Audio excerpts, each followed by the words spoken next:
میرے हुजूर की तो कोई बहन नहीं थी, लेकिन जब हजरत हलीमा सादिया के यहाँ हुजूर गए तो वहाँ हुजूर की एक रजाई बहन का तज़किरा मिलता है जो हुजूर को लोरियां देती थी। नाम शीमा था।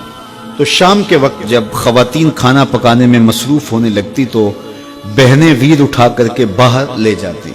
हर बहन का ख्याल ये होता कि मेरे वीर से सोना जमाने में कोई नहीं।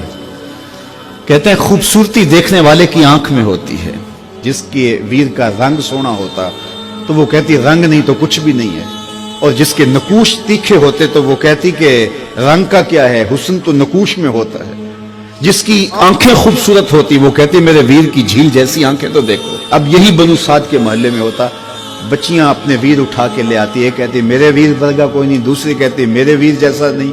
इतने में हजरत शीमा अपना वीर मोहम्मद उठा के ले आते और दूर से कहती नहीं मेरा वीर भी आ गया, तो सबके सर झुक जाते, कहते नहीं नहीं नहीं नहीं शीमा तेरे वीर का मुकाबला तो नहीं ना, हम तो आपस में बात कर रही हैं। और फिर जब किसी बहन के वीर को मुतफिका तौर पे सारी कह दें कि तेरा वीर ही सोना है, तो फिर उसका फख्र तदीदनी हो ना, फिर उनका ज़ौक़ आसमान को छूने लगता। इब्ने हश्शाम सीरत की सबसे पहली किताब, उसमें ये वाक़या लिखा है कि फिर हज़रत शीमा हुजूर को अपनी आगोश में लेकर समेटती और फिर चूमती और फिर वो लोरी देती, और वो लोरी के लफ्ज भी लिखे हैं, रब्बना अब के लना मुहम्मदा हत्ता अराहु याफियम व अमरदा, अल्लाह मेरे वीर मोहम्मद को सलामत रखना। आज ये पालने में बच्चों का सरदार है, कल वो लम्हे आए जवानों का भी सरदार। और फिर झूम जाती और क्या खुशी उनकी दीदनी होती।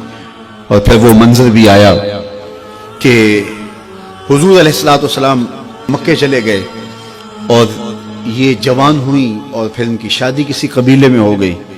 आका करीम ने ऐलान नबुव्वत किया, 13 साल का वक्त कटा और फिर हुजूर मदीना शरीफ चले गए।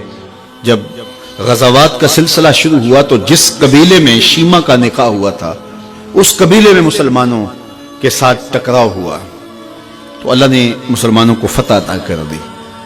तो इस कबीले के लोग कैदी होके हुजूर अलैहिस्सलातु वस्सलाम के गुलामों के हाथों गिरफ्तार हैं। तो ये अपने कैदियों को छुड़ाने के लिए कबीले के सरदार एक एक घर से फिदिये के लिए रकम जमा कर रहे हैं। चलते चलते शीमा के घर भी पहुंचे जो कि एक उम्र का हिस्सा गुजार चुकी थी, और जाके कहा कि इतना हिस्सा आपका भी आता है। कहा किस लिए? कहा वो जो लड़ाई हुई है इतने हमारे बंदे गिरफ्तार हो गए तो उनको छुड़ाना है। तो चलते चलते बातों में किसी के लबों पे हुजूर का नाम आ गया। तो शीमा ने कहा अच्छा उन्होंने तुम्हारे लोग पकड़े? कहा हाँ। तो कहा फिर तुम रकम इकट्ठी ना करो, मुझे साथ ले चलो।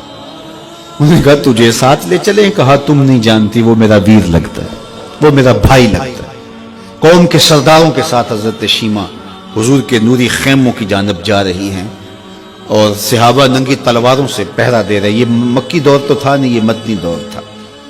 और शीमा कौम के सरदारों के लेके जब आगे बढ़ने लगी ना तो सहाबा ने तलवारें सौंप दी, रुक जा ऐ देहाती औरत, जानते नहीं आगे कूचा रसूल है, आगे बगैर इज़्न के जिब्रील भी नहीं जा सकते, तुम कौन हो?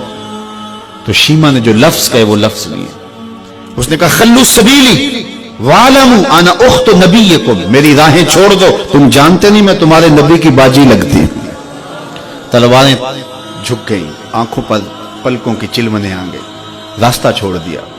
हुजूर के खैमा नूरी में दाखिल हुई तो हुजूर ने देखा, पहचान लिया, उठ के खड़े हो गए। फरमाया बहन कैसे आना हुआ? आपके लोगों ने हमारे कुछ बंदे पकड़े, छुड़ाने आई। तो फरमाया बहन तूने जहमत गवारा क्यों की? तू पैगाम भेज देती मैं यूं ही छोड़ देता, लेकिन तुम आ गई हो, अच्छा हुआ मुलाकात हुई। फिर हुजूर ने कैदियों को छोड़ने का ऐलान किया और कुछ घोड़े और चंद जोड़े हजरत शीमा को हुजूर ने तोहफे के तौर पे दिए।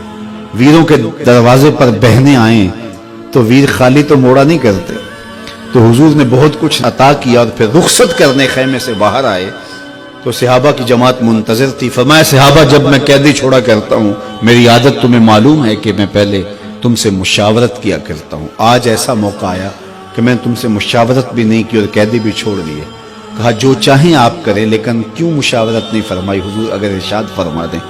तो फरमा इसलिए कि मेरे दरवाजे पे मेरी बहन आ गई थी। कोई लाओ तो सही जमाने में ऐसा, कोई लाओ तो सही जमाने में یہ جمال اور یہ حسن اور یہ کمال رکھنے والا، تو پھر کیوں نہ ہم اپنی ساری زندگی اس آقا کے نام لگاتے ہیں۔